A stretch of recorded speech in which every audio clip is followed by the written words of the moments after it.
शाहू महाराज निवडणुकीला उभारले त्यावेळी एवढं प्रेस्टीज भाजपकडून होणार नाही असं वाटलं होतं।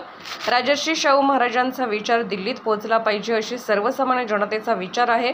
मुख्यमंत्री सगळ्या गोष्टी सोडून कोल्हापुरात बसलेले आहेत याचं कारण कळत नाही।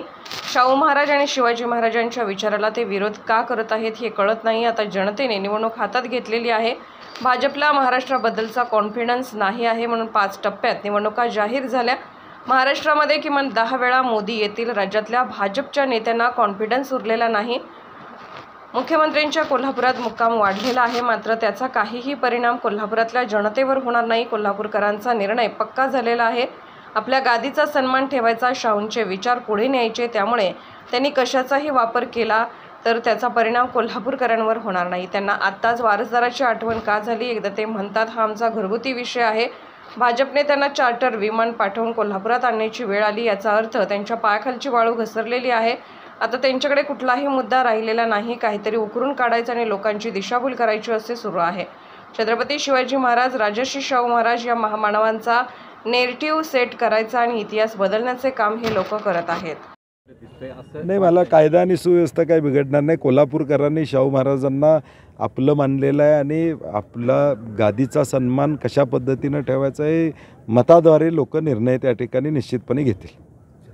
नाही, मला वाटते आता चर्चा चालू आहे सगळीकडं, वेगवेगळ्या पद्धतीनं मुक्काम कशासाठी आहे आता आपल्याला कळून चुकलेलं आहे, परंतु त्याचा काही परिणाम कोल्हापुरातल्या जनतेवर होणार नाही। मी म्हटलं तसं कोल्हापूरकरांनी निर्णय पक्का घेतलेला आहे। आपल्या गादीचा सन्मान ठेवायचा, छत्रपती शिवाजी महाराजांचा विचार पुढे घेऊन जायचा। त्यामुळं काही वापर केला, कशाचाही वापर केला तर त्याचा परिणाम निश्चितपणे कोल्हापूरकरांच्यावर होणार नाही। निवडणुकीच्या माध्यमातून काहींना आम्ही वारसदार असल्याचं थोडंसं हे नाही, मला वाटते आत्ता त्यांना आठवण का आली हा प्रश्न आहे। राजकीय दृष्ट्या हा एका बाजूला ते म्हणतात हा घरगुती विषय आहे आमचा, आम्ही ते बघून घेऊ।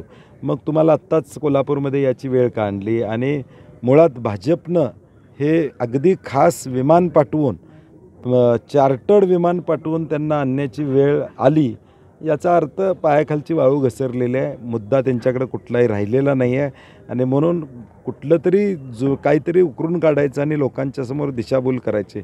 मुळातच छत्रपती शिवाजी महाराज, छत्रपती राजश्री शाहू महाराज किंवा डॉक्टर बाबासाहेब आंबेडकर असतील, महात्मा ज्योतिबा फुले असतील, सावित्रीबाई असतील, या महामानवांबद्दलचा एक वेगळा नरेटिव्ह लोकांच्यामध्ये सेट करायचा आणि इतिहास बदलायचा प्रयत्नाचा हा षडयंत्राचा एक भाग आहे।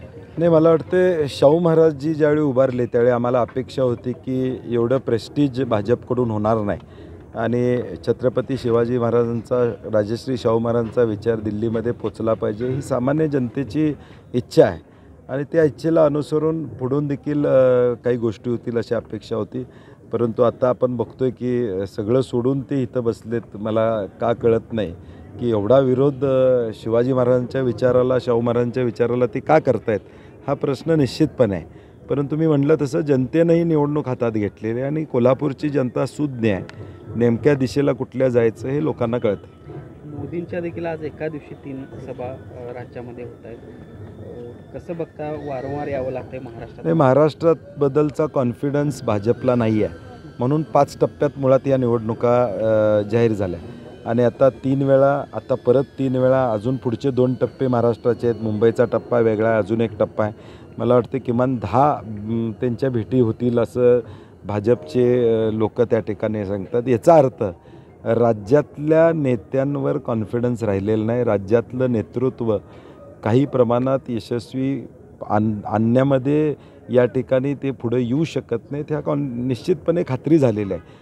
परंतु ते आल्यामुळे सुद्धा राज्यामध्ये फरक पडणार नाही, कारण की महागाई, बेरोजगारी आणि एकूणच घटना बदलण्यासंदर्भातली भाजपच्या खासदारांची वक्तव्य आहे, यामुळे लोकांनी महाविकास आघाडीच्या बाजूने राहण्याचा निर्णय घेतलेला आहे। त्यामुळे त्याचा परिणाम फार होणार नाही। काल राजू वाघमारेने